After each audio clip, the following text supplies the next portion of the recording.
এই আরাফার দিনের সবচেয়ে উত্তম দোয়া কি? হাজী সাহেবরা তো করবেন, আপনি নিজের বাড়িতে করেন, কারণ এই দিনগুলি হচ্ছে জিকরুল্লাহর দিন, আল্লাহ পাকের জিকির আজকারের দিন। আয়াত দুটো উল্লেখ করলাম, সুতরাং এই দিনে জিকির আজকার করবেন। সবচেয়ে উত্তম দোয়া হচ্ছে লা ইলাহা ইল্লাল্লাহু ওয়াহদাহু লা শারীকা লাহু লাহুল মুলকু ওয়া লাহুল হামদু ওয়া হুয়া আলা কুল্লি শাইইন কাদির। এই মর্মে হাদিস তিরমিজিতে রয়েছে, আল্লামা আলবানী হাদিসটিকে হাসান বলেছেন।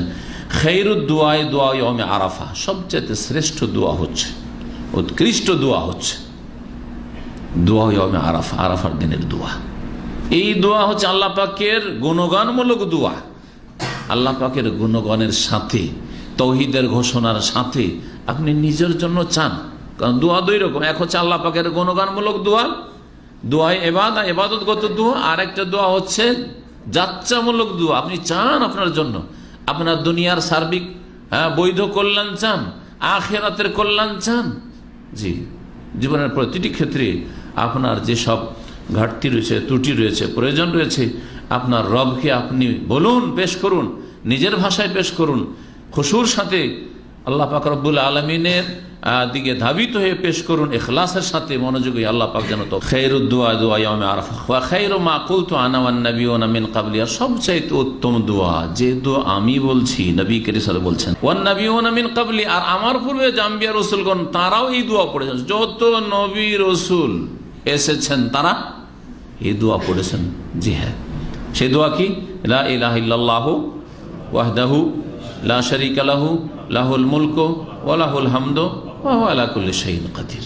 সকলের মুখস্থ আছে। আমি আশা করি যে এই দোয়া সকলের মুখস্থ আছে, কারণ আমাদের দেশে যে 5 কালমা পড়ায় দেশি তরিকায়, তার চতুর্থ কালমা এইভাবেই পড়ায়, তাই না?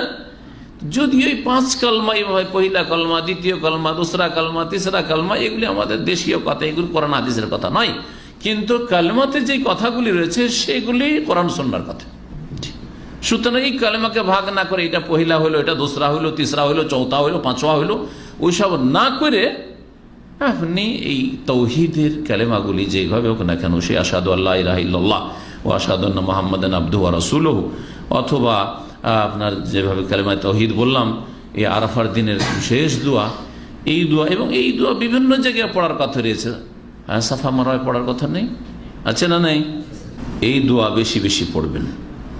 আর যারা হজে যাবেন না, তারা সিয়াম পালন করে আল্লাহ পাক যেন তৌফিক দান করে।